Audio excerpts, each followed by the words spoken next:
Adik-adik, selamat pagi, apa kabar?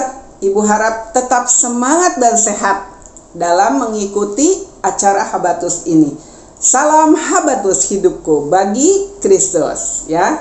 Nah, kita pagi ini akan belajar dari 2 Raja-Raja 15 ayat 13 sampai 16. Kita akan berdoa terlebih dahulu. Bapa yang baik, kami mengucap syukur pagi ini Engkau masih memberi kesempatan untuk kami kembali belajar firman Tuhan. Tuhan pimpin kami semua supaya kami mengerti dan melakukan apa yang menjadi kehendak Tuhan di dalam hidup kami. Tuhan pimpin Habatus ini di dalam nama Tuhan Yesus Kristus. Kami berdoa dan bersyukur. Amin. Adik-adik, hidup ini sangat singkat. Tuhan memberikan waktu kepada kita masing-masing tidak sama, ya, satu dengan yang lain. Nah, ada seorang raja yang hanya memerintah di Israel 1 bulan saja yang Tuhan berikan kepadanya. Sangat singkat bagi seorang raja untuk melakukan sesuatu jika hanya memerintah dalam 1 bulan. Mungkin dia belum cukup melakukan sesuatu, ya, tetapi dia sudah meninggal. Siapa dia? Kita akan membacanya bersama-sama. 2 Raja-Raja 15 ayat 13 sampai 16. Shalum Raja Israel. Shalum bin Yabesi menjadi raja dalam tahun yang ke-39 zaman usia Raja Yehuda. Ia memerintah sebulan lamanya di Samaria. Sesudah itu, majulah Menahem bin Gadi dari Tirsa lalu sampai ke Samaria. Ia membunuh Shalum bin Yabesi di Samaria, kemudian menjadi raja menggantikan dia. Shalum bin Yabesi, ya, yang hanya 1 bulan menjadi raja di Israel, di Samaria, ya, karena dia dibunuh oleh Menahem bin Gadi dari Tirsa. Sebelumnya juga Shalum bisa menjadi raja karena dia sudah membunuh Zakaria, adik-adik, dan sekarang dia dibunuh oleh Menahem sehingga Menahem menggantikan dia menjadi raja, ya. Nah, kenapa Tuhan hanya memberikan waktu 1 bulan? Tuhan masing-masing punya rencana atas setiap orang, ya, termasuk kita di dalamnya. Jadi kita juga tidak tahu kapan Tuhan memanggil kita. Mungkin 1 tahun atau 2 tahun ke depan, atau mungkin 10 tahun ke depan, atau hanya 1 jam, 2 jam kemudian, ya. Nah, kita tidak tahu apa yang harus kita lakukan. Untuk mengisi hari-hari kita yang singkat, kita harus melakukan hal yang terbaik, yang memuliakan Tuhan, yang menyenangkan hati Tuhan. Kita tidak lagi melakukan hal-hal yang membuat Tuhan sedih, ya, membuat Tuhan kecewa. Juga papa mama kita menjadi kecewa atas kita. Mungkin guru-guru di sekolah atau guru-guru sekolah minggu, ya.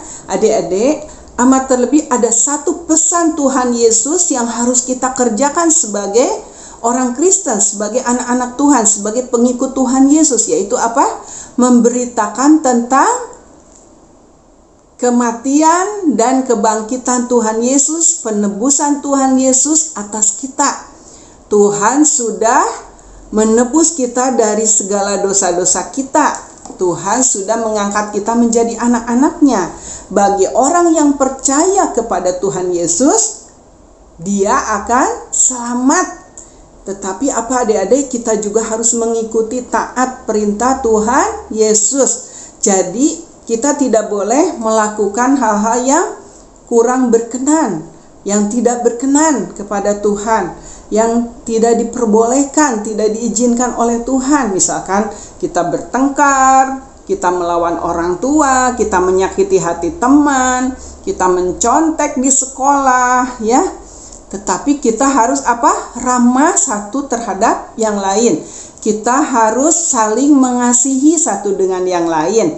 Kita harus menurut perintah orang tua kita. Kita juga melakukan yang terbaik untuk kehidupan kita. Misalkan adik-adik adalah pelajar di sekolah, adik-adik tidak boleh mencontek di sekolah. Menjadi pelajar, dia harus belajar dengan sungguh-sungguh setiap pelajaran yang diberikan oleh guru di sekolah. Adik-adik ulangi lagi, baca lagi di rumah, sehingga pada saat adik-adik mengalami ujian, adik-adik tidak lagi mencontek. Karena apa? Sudah ingat, sudah mengerti setiap pelajaran yang diberikan, sudah bisa, ya. Nah, kemudian juga adik-adik belajar menghormati orang tua. Apa yang mama papa perintahkan, adik-adik ikuti, taati, karena semua itu untuk kebaikan kalian. Papa mama pasti menyayangi kalian, ingin anak-anaknya berhasil dalam sekolah. Dalam satu saat nanti adik-adik bisa mencapai cita-cita. Mungkin adik-adik ingin menjadi dokter, ingin menjadi guru, ingin menjadi pendeta, ya. Nah, semua itu menjadi berkat nanti bagi orang-orang yang ada di sekitar kita. Jadi tidak menjadi pengangguran yang minta-minta di jalan, ya. Tidak memuliakan Tuhan, tetapi adik-adik melakukan yang terbaik di dalam pekerjaan. Nanti suatu saat adik-adik tidak korupsi, tetapi membantu pengusaha yang punya perusahaan. Bahkan mungkin adik-adik bisa satu saat mempunyai perusahaan, menjadi berkat bagi orang-orang yang tidak punya pekerjaan, ya. Jadi demikian, kita melakukan hal-hal yang terbaik setiap hari. Ada orang yang berkekurangan dan kita punya, kita bisa bantu memberi mereka, mungkin beri mereka makan, ya, membantu mereka.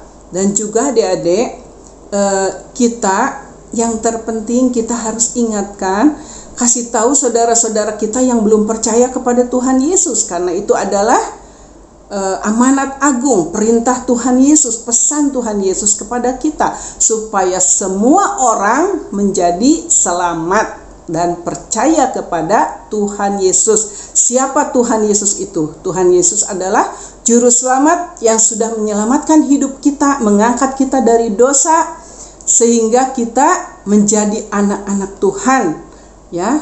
Dan kita satu saat kita akan dipanggil oleh Tuhan bertemu dengan Tuhan Yesus dan hidup di dalam kerajaan sorga. Jadi adik-adik mulai sekarang isilah hidup kita dengan hal-hal yang baik, yang benar, yang memuliakan Tuhan, yang menyenangkan hati Tuhan.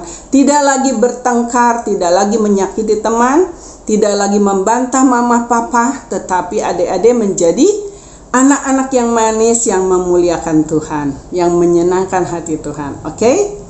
Nah, kita akan berdoa untuk pelajaran hari ini. Oke? Bapa kami yang baik, terima kasih buat firman-Mu.